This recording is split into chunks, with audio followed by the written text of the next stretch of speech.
据中国媒体报道，8月29日，新疆警方在一起袭击案中当场击毙6人，而就在2天前，新疆也发生过袭警案件，有2名公安死亡，7人受伤住院。这已是8月以来新疆的第4起袭击事件。德新社的报道说，至少有20名维吾尔族人被捕。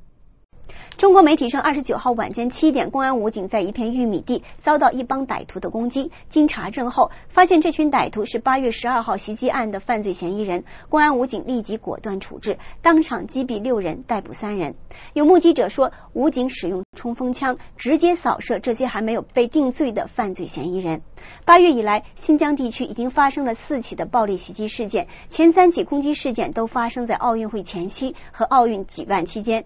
英国卫报引述伦敦政治经济学院研究中国西部问题的专家费舍尔博士的话说，攻击行动可能不是出于政治动机，也许是某些人采取的报复行动。世界维吾尔代表大会发言人迪里夏提接受新唐人采访时表示他们不愿意看到任何暴力性的抗争行动，但是中共政府对新疆维吾尔民族的迫害已经把人民压抑到了极限。这跟北京所采取的这种暴力性的镇压政策呢是不可分割的。中国将任何和平抗议的方式都扣上以恐怖的名义在当地进行镇压，因此维吾尔人目前在当地的确没有任何方式来表达自己对于民主和自由，包括自己人权的维护。因此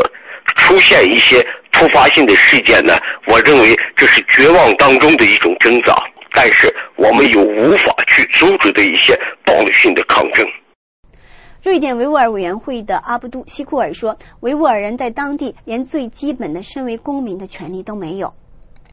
中国政府没有平等的对待维吾尔人民，政治方面他们没有权利，还是没有法律权利，什么都得不到。最起码一个汉族人可以拿护照，最起码一个公民的权利，这个维吾尔人拿不到护照。中国政府在那常常故意制造麻烦两个民族之间。根据《每日电讯报》的报道，新疆喀什居民对北京政策有许多的不满，比如清真寺必须要表示对共产党的效忠，信徒也受到严密的监视。迪里夏提指出，中共政府在新疆地区以奥运安保为由，展开了150次大规模的清查活动，已经逮捕了500多人，而这种镇压情况在奥运结束后还是不变。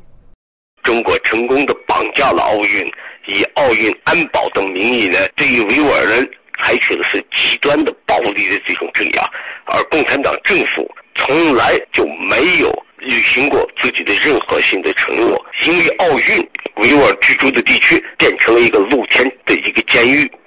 美国的自由亚洲电台说，目前新疆当地除了警方在道路上设置重重安检关卡之外，维族人与外界的各种通讯和资讯交流也有受到严重干扰的迹象。